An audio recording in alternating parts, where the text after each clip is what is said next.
berada di rutan atau adik-adik mahasiswa kita yang berada di rantau tidak bisa atau tidak dapat menggunakan hak.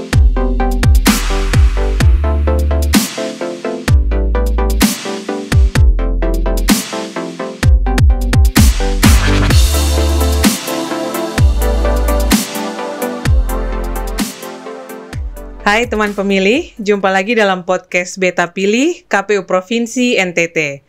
Nah, untuk edisi kali ini bersama saya Sari Woda, selama 30 menit ke depan kita akan ngobrol seputar pemutahiran data pemilih pemilu 2024 yang tahapannya sedang berlangsung saat ini.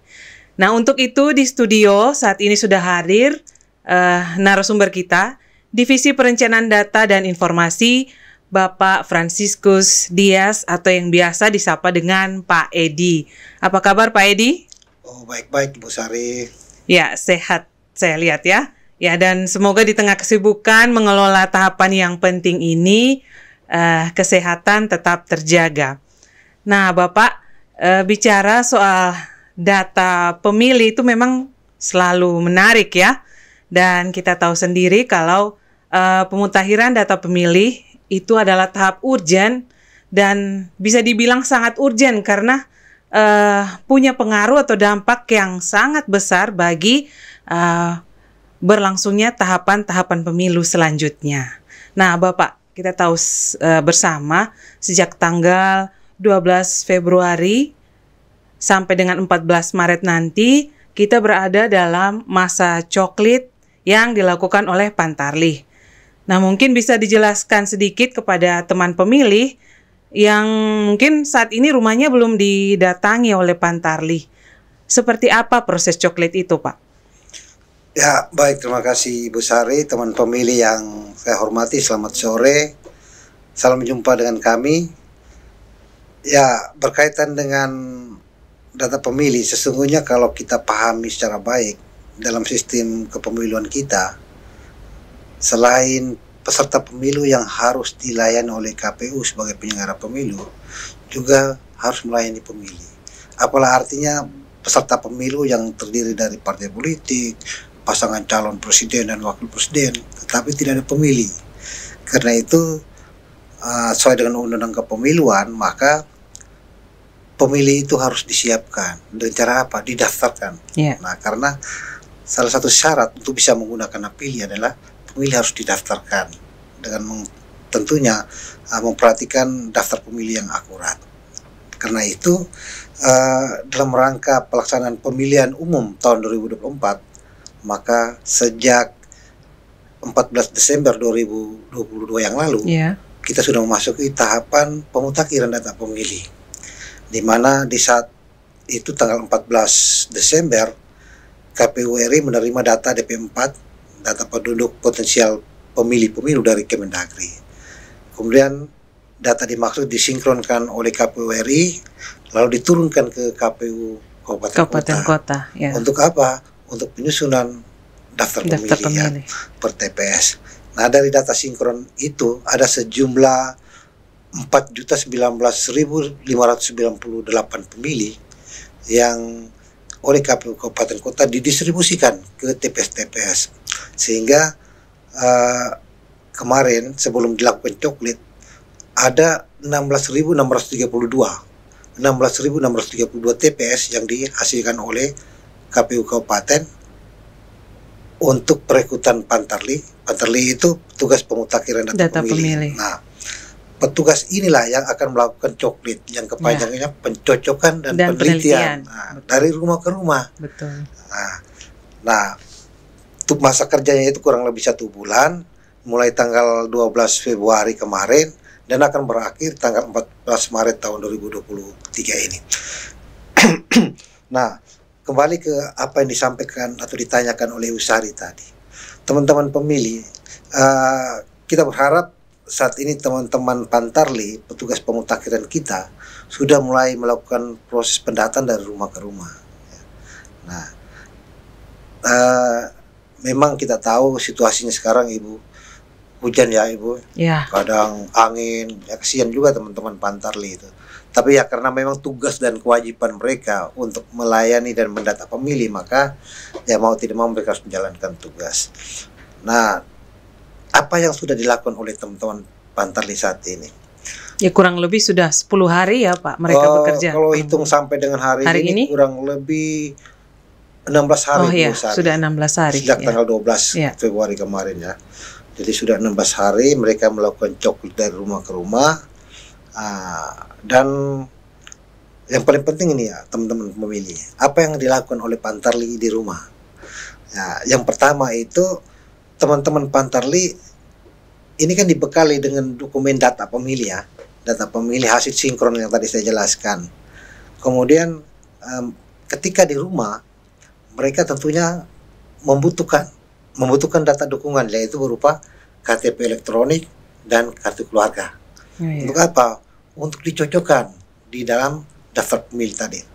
Nah, dari KTPL atau kartu keluarga, petugas akan mencocokkan.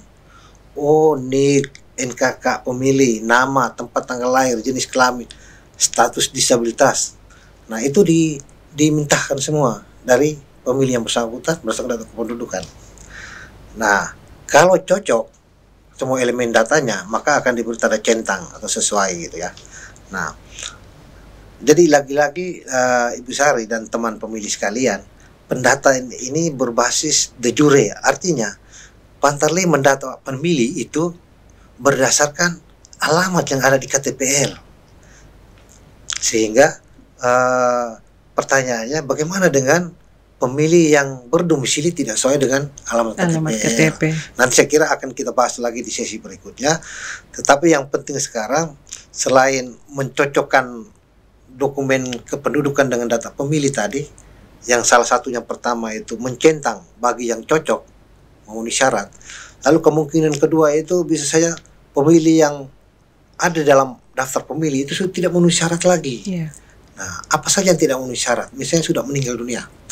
Nah, berdasarkan informasi keluarga, lalu Pantarli akan berkoordinasi ke pemerintah desa melalui RT untuk mendapatkan surat keterangan kematian bagi pemilih yang belum ada akta kematian. Jadi prinsip pendataan, pencoretan terhadap pemilih yang tidak memenuhi syarat itu harus berdasarkan dokumen tertulis. Kalau sudah ada akta kematian, ya Pantarli tinggal coret saja gitu. Oh, ini sudah meninggal, coret lalu diberi keterangan meninggal. Nah, untuk memperkuat itu, bagi yang belum punya akta kematian, maka dikoordinasikan dengan pemerintah desa untuk dikeluarkan surat keterangan kematian kolektif untuk semua pemilih. Demikian pun bagaimana dengan pemilih yang sudah pensiun TNI, yang menjadi TNI Polri, gitu kan? Nah, untuk yang TNI Polri itu berdasarkan misalnya SK pengangkatan sebagai TNI Polri, maka petugas akan mencoret pemilih dimaksud. Demikian pun juga bagi pemilih yang ditemukan salah penempatan TPS. Nah, salah penempatan TPS ini kan ada kriteриanya. Ketika teman-teman KPU Kabupaten melakukan pemetaan pemilih per TPS, bisa saja pemilih yang, atau misalnya Ibu Sari ya, Ibu Sari itu mestinya di TPS 1, tetapi faktanya Ibu Sari itu di TPS 2. Maka nama Ibu Sari itu dicoret, diberi kode 8, salah penempatan TPS. Nanti di TPS yang lain Ibu Sari didata sebagai pemilih baru. Nah, itu yang dilakukan oleh Pantarli berkaitan data yang ada dalam daftar pemilih tadi. Tetapi pertanyaannya, bagaimana dengan pemilih yang belum terdaftar dalam daftar pemilih tadi? Iya, selain itu juga misalnya kalau ditemukan elemen data pemilihnya yang kurang lengkap atau ada kesalahan, kekeliruan, nah itu apa yang dilakukan Pantarli? Ya, tadi saya sudah menyampaikan dua hal ya, memberikan centang bagi yang cocok, lalu mencoret bagi yang tidak memenuhi syarat. Nah, lalu satu yang lagi yang terakhir itu Sari, yaitu memperbaiki elemen data. Misalnya di dalam daftar pemilih yang dipegang petugas tadi, NIK pemilih yang bersangkutan benar 16 digit, tetapi angka akhirnya itu 000 misalnya 0000. Nah, telah dicocokkan dokumen KTP, NIK yang bersangkutan itu sebenarnya pada angka akhir tulisnya 3. Maka petugas akan mencoret angka yang ada di daftar pemilih lalu menuliskan angka yang sebenarnya. Demikian pun juga nama. Misalnya nama saya contohnya. Di daftar pemilih itu ditulisnya Franz Vincent Dias. Tetapi di KTP Franciscus Vincent Dias. Maka diubah yang di model A daftar pemilih tadi, lalu tuliskan nama yang sebenarnya berdasarkan dokumen KTP elektronik. Berarti disediakan kolom di formulirnya untuk diperbaiki data-datanya. Ya, jadi di formulir itu sudah disiapkan format kolom khusus di situ untuk diisi. Dicoret bagian atasnya lalu ditulis data yang sesungguhnya di bagian bawah. Iya. Bagaimana dengan pencocokan dan penelitian bagi masyarakat atau orang-orang yang berada di rutan atau lapas? Apakah mereka juga dilakukan pencocokan dan penelitian atau tidak? Oke, ya, terima kasih Bu Sari. Ini pertanyaan yang penting ya Bapak Ibu sekalian. Jadi sejauh ini KPU punya kebijakan.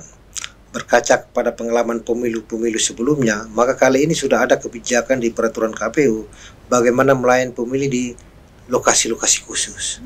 Jadi rutan atau lapas itu masuk dalam kategori lokasi khusus. Yang saat ini teman-teman KPU Kabupaten Kota sedang melakukan koordinasi dengan pihak penanggung jawabnya untuk mendapatkan data dimaksud, dan sekaligus akan ada surat permohonan dari penanggung jawab, misalnya lapas, mau menyampaikan ke KPU bahwa kami butuh TPS di sini karena para tahanan di sini tidak bisa keluar pada hari pemungutan suara, maka diusulkan untuk buatkan TPS. Nah, bagaimana pendataannya?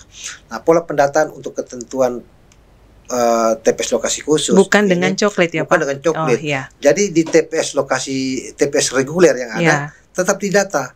Misalnya di desa tertentu, di TPS tertentu pula ditemukan ada pemilih yang saat ini sudah berada di lapas Kupang. Maka teman-teman tetap mendatanya. Kenapa? Berdasarkan alamat KTP, KTPL. Nah, sementara di lapas itu dengan berdasarkan hasil koordinasi teman-teman KPU Kabupaten nanti akan mendapatkan nama yang sama itu. Nanti pada saat penyusunan daftar pemilih sementara melalui aplikasi akan ditemukan kegandaan. Nah, kegandaan itulah KPU akan mengambil posisi penghapusan atau penyaringan. Nanti nama yang ada di TPS reguler akan dihapus, lalu nama yang ada di TPS lokasi khusus atau lapas rutan tadi dipertahankan. Mereka yang akan didorong sampai dengan penetapan DPT, sehingga surat suaranya pun akan disiapkan. Gitu. Ya, baik teman pemilih bisa dapat sedikit gambaran ya tentang bagaimana KPU bekerja keras untuk menjamin hak pilih teman pemilih semua nanti di pemilu 2024 tuh dapat teman pemilih gunakan. Ya, kita lanjut ke pertanyaan berikut Pak. Mungkin ini mewakili suara hati anak-anak rantau nih Pak yang mungkin ada di Kota Kupang atau tersebar di mana saja. Bagaimana mereka yang pada hari H nanti, hari pemungutan suara 14 Februari 2024 tidak bisa atau tidak dapat menggunakan hak pilihnya di TPS sesuai alamat domisili yang tertera di KTPL. Nah, itu mungkin teman pemilih juga pengen tahu. Seperti itu Bapak. Ya, betul Ibu Sari. Kadang-kadang teman-teman terutama adik-adik mahasiswa ya, mungkin karena literasi tentang pengetahuan kepemiluan ini itu terbatas, sehingga dampaknya pada hari pemungutan suara banyak sekali adik-adik mahasiswa kita yang berada di rantau tidak menggunakan hak pilih. Mungkin melalui media informasi seperti podcast kita ini kira sangat bermanfaat. Nah, untuk adik-adik mahasiswa ketahui bahwa pendataan pemilih itu berbasis de jure. Saya ingatkan kembali, de jure artinya berdasarkan alamat KTP. Saya langsung contoh saja. Misalnya ada mahasiswa si A. Si A itu asalnya dari Sika ya. Asalnya dari Sika, KTP-nya masih Sika, tapi sementara kuliah di salah satu universitas di Kota Kupang. Nah, saat ini pendataan dilakukan, tentu saja Pantarli di wilayah Sika akan mendata yang bersangkutan di Sika. Di data pemilih di Kota Kupang tidak mungkin namanya ada. Kenapa tidak ada? Karena tadi saya informasikan bahwa KPU pada bulan Desember yang lalu itu menerima data TP4. data akurat dari pemerintah yang menyatakan bahwa secara administratif data terupdate dari pemerintah itu si A itu ada di wilayah yang mana sesuai dengan alamat KTP-nya secara administratif. Makanya dengan contoh tadi si A itu namanya pasti ada di SIKA. Karena itu bagi adik-adik mahasiswa yang saat ini ada di Kupang, tolong selalu memastikan mengecek ke keluarganya masing-masing di alamat sesuai KTP supaya namanya itu terdaftar di alamatnya sesuai KTP. Nah, seperti yang mahasiswa yang asal SIKA tadi, ya aku sampaikan ke keluarga, tolong pastikan di keluarga bahwa nama saya tetap terdata di situ, karena basisnya peralamat KTP elektronik. Ya. Nah, sehingga pada hari pemungutan suara nanti, setelah namanya ada dalam DPT, kalau dia mau pindah memilih di Kota Kupang, maka dia bisa urus pindah memilih sejak DPT ditetapkan 21 Juni nanti. Urus pindah memilih, bisa lapor di KPU di Kota Kupang, bisa juga lewat KPU PPS di SIKA. Urus pindah memilih, namanya form model A daftar pindah memilih, nanti dia bisa memilih di Kota Kupang. Tapi ada konsekuensinya, Yusari. Apa itu, Pak? Surat suara yang didapatnya paling-paling hanya ini kan soal dapil ya, perbedaan daerah pemilihan. Karena dari SIKA pindah ke Kota Kupang, maka dia hanya bisa mendapatkan 2 surat suara, yaitu surat suara presiden yang daerah pemilihannya secara nasional dan surat suara DPD. Karena dapil DPD itu adalah satu NTT. Kalau untuk surat suara DPRD provinsi kan tidak mungkin. Dapil sudah berbeda dengan Kota Kupang. Apalagi surat suara untuk DPRD Kabupaten SIKA berbeda sekali. Maka dia hanya dapat surat suara. Karena itu ada di mahasiswa, kalau mau memilih di Kota Kupang dan menggunakan 5 jenis surat suara nanti, maka harus urus pindah KTP alamatnya di Kota Kupang. Salah satu cara. Seperti itu. Tetapi kalau mau memilih di SIKA, silakan mengatur waktu kembali ke SIKA, dapat 5 surat suara di sana. Tetapi kalau tetap mau memilih di Kota Kupang, urus maka pindah memilih dan konsekuensinya hanya 2 surat suara. Tapi itu pilihan-pilihan yang memang dimungkinkan karena putusan Mahkamah Konstitusi demikian yang kita tidak laksanakan saja. Gitu. Mungkin teman pemilih bisa simak tadi, kalau untuk anak-anak rantau khususnya yang mau tetap menggunakan hak pilihnya nanti setelah penetapan DPT ya Pak ya bisa mengurus pindah memilih ke kantor KPU setempat. Oke, mungkin kita lanjut lagi Pak. Nah, setelah proses pencocokan dan penelitian ini, tahapan-tahapan apa lagi sampai dengan penetapan DPT nanti, Pak? Ya, memang agak panjang ya, kurang lebih 6 bulan ya, besar berkaitan proses penyusunan daftar pemilih ini. Jadi 1 bulan itu akan tersita waktunya untuk proses pencoklitan pencocokan dan penelitian daftar pemilih oleh Pantarli. Nanti setelah tanggal 14 Maret 2023 ini, itu PPS sudah harus mulai. PPS itu panitia pemungutan suara di tingkat desa kelurahan akan melakukan penyusunan daftar pemilih hasil coklit. Meskipun di jadwal yang diturunkan KPU itu pelaksanaan penyusunan daftar pemilih dimaksud itu sudah mulai tanggal 28 Februari besok ini. Jadi begini teman pemilih, ketentuan kita jumlah pemilih per TPS itu 300 orang. Bisa saja ada pemilih tidak sampai 300. Pantarli sudah selesai melakukan proses coklit, sehingga bagi yang sudah selesai, PP sudah bisa mulai menyusun dalam daftar pemilih. Nah, nanti pada waktunya PPS setelah menyusun semua daftar pemilih hasil coklit tadi dalam formulir model daftar perubahan pemilih, nanti akan disusun sampai dengan proses penetapan daftar pemilih sementara oleh KPU Kabupaten Kota. Penetapan DPS itu nanti akan dilakukan oleh KPU Kabupaten tanggal 5 April nanti. Setelah penetapan akan direkap secara berjenjang sampai nasional.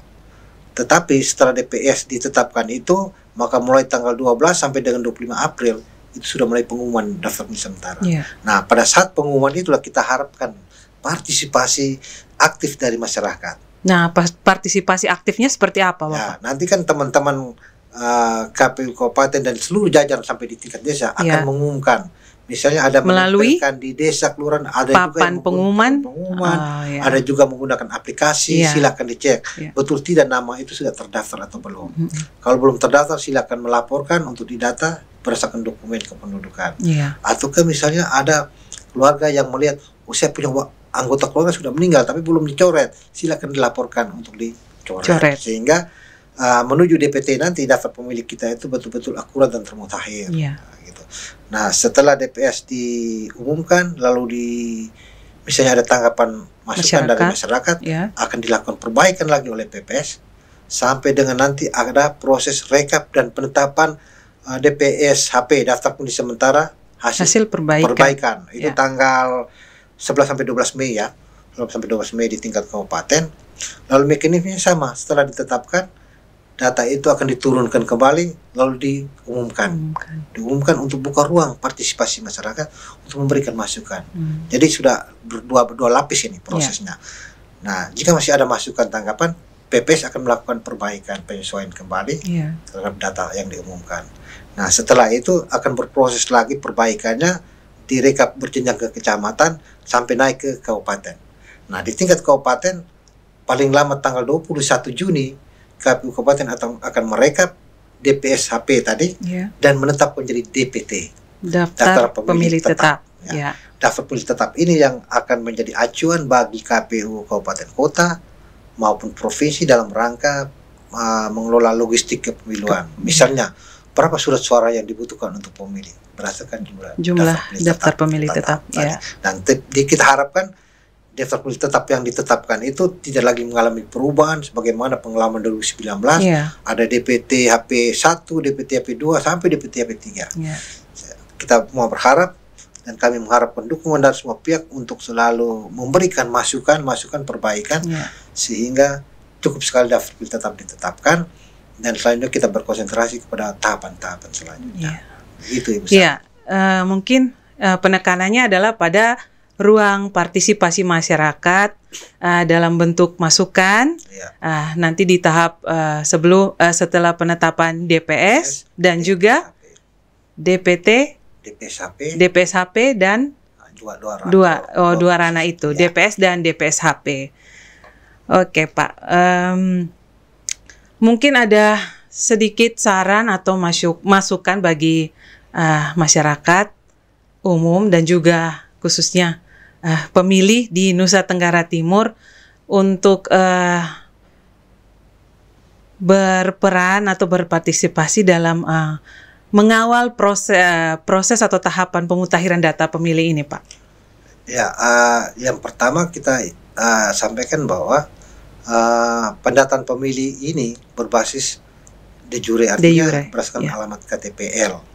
Karena itu teman pemilih, saudara sekalian, di masa pemutakhiran data pemilih sampai dengan 14 Maret nanti, tolong bantu kami menerima petugas yang datang dari rumah ke rumah, lalu menyiapkan dokumen kependudukan yang sah, KTP elektronik, dan juga kartu keluarga.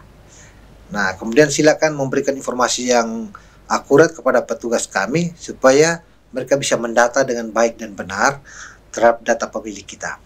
Selanjutnya kami ingatkan juga untuk adik-adik pemilih pemula Usari yang mungkin saja belum genap 17 tahun saat ini, tetapi pada hari pemungutan suara nanti genap 17 tahun, maka mereka juga didata.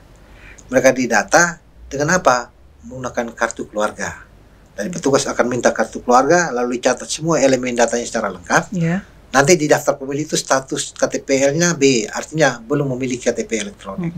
Sehingga kita harapkan pada tanggal 14 Februari 2024 mereka sudah punya KTPL dan mereka bisa gunakan hak pilihnya. Demikian pun bagi saat ini TNI Polri yang masih aktif, tetapi nanti 14 Februari 2024 sudah masuk pensiun, bisa menggunakan hak pilih karena mereka juga sudah punya hak. Begitu. Demikian pun juga untuk Bapak Ibu sekalian, saudara-saudara yang saat ini domisilinya tidak sesuai alamat KTP, maka pastikan nama Anda itu terdaftar di tempat sesuai dengan alamat KTP elektronik. Mari kita saling mendukung melaksanakan tahapan pencocokan penelitian ini untuk kesuksesan pemilu, karena tanpa pemilih pemilu tidak akan berjalan. Benar sekali Bapak. Ya, dan mungkin teman pemilih, peran atau partisipasi masyarakat dalam tahapan pemutakhiran data pemilih ini juga sangat penting. Kita tadi sudah ketahui bersama dari penjelasan Pak Edi bahwa masyarakat diberi ruang seluas-luasnya untuk melakukan pengecekan data. Ya, pengecekan data secara mandiri apakah juga bisa dilakukan oleh masyarakat atau harus melalui KPU, harus datang ke kantor KPU, Pak? Gimana soal itu? Bisa mengingatkan saya kembali bahwa memang saat ini memang dilakukan proses pencoklitan secara langsung, secara faktual dari rumah ke rumah. Tapi teman pemilih, Anda juga bisa memastikan nama Anda itu terdaftar atau belum. Silakan menggunakan aplikasi yang disiapkan oleh KPU. Nama aplikasi itu cekdptonline.kpu.go.id. Silakan masukkan NIK, nanti akan ditunjukkan Anda sudah terdaftar atau belum.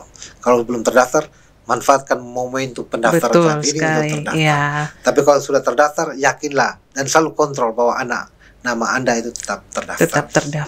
Ya.